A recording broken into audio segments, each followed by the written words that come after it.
कहानी जादुई अंगूठी और चोर पकड़े गए। मनपसंद की कहानियां, लेखक संशोधक राजेश जैन। दृश्य अन फलाफुला जंगल का सुखी जीवन। सुबह का समय, जंगल में पक्षी चहचहा रहे हैं, गाय भैंस चर रही है, हिरनी जंगल में गश्त कर रही है। गाय चराने वाला, तुम्हारी निगरानी से हमारा जंगल हमेशा सुरक्षित रहता है। सच में तुम्हारा काम सराहनीय है। हिरनी, जब तक हम सब साथ हैं और अपने कर्तव्यों का पालन करते हैं, हमारी शांति और समृद्धि कोई नहीं छीन सकता। अचानक जंगल के एक कोने से घबराहट भरी चीखें सुनाई देती हैं। अरे, ये आवाजें कैसी हैं? ऐसा लगता है कि कुछ अनहोनी हो रही है।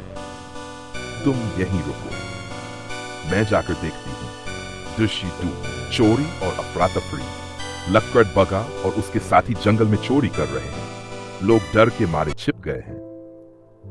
वाह, यहां तो कोई भी विरोध करने वाला ही नहीं है। जितना चाहो लूट लो।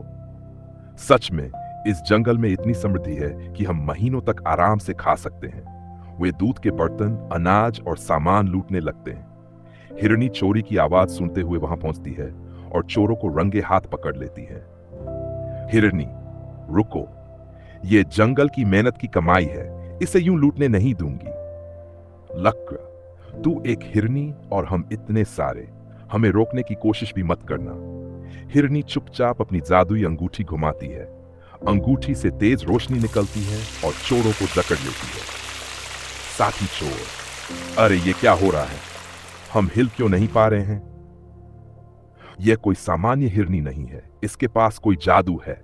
हिरनी, यह मेरी जादुई अंगूठी का कमाल है। अब तुम राजा शेर सिन्हा के दरबार में पेश किए जाओगे। हिरनी उन्हें जादुई शक्ति से बांधकर दरबार ले जाती है। दृश्य, राजा शेर सिन्हा का दरबार। राजा शेर सिन्हा दरबार में बैठे हैं। जंगलवासी चोरी की घटना की शिकायत लेकर आते हैं। हिरनी चोरों को बांध कर दरबार में पेश करती है।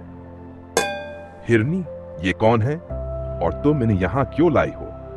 महाराज, ये वही चोर है जो कई दिनों से हमारे जंगल में चोरी कर रहे थे। मैंने इन्हें जादुई अंगूठी की मदद से पकड़ा है। चोर डर के मारे कांप रहे हो। महाराज, हमसे गलती हो गई, हमें माफ कर दीजिए। तुमने हमारी प्रजा की मेहनत लूटी है, माफी इतनी आसानी से नहीं मिलेगी। राजा सोच में पड़ जाते हैं और एक अजीब सवाल करते हैं।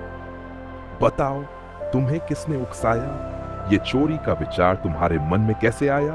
लक्कड़ बहा चुप रहता है, लेकिन एक साथी चोर बोल पड़ता है। महाराज, हमें पड़ोसी जंगल के दुश्मन गिद्धराज ने उकसाया। उसने हमें फलाफुला को कमजोर करने के लिए भेजा था।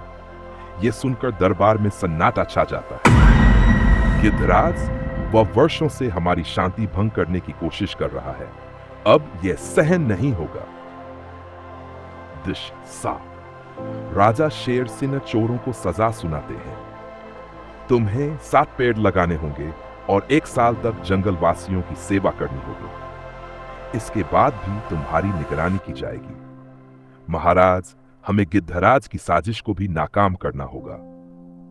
हाँ, अब हमें अपनी एकता को और मजबूत बनाना होगा। दिशाह, चोर अपनी सजा पूरी करते हैं। जंगलवासी खुश हैं।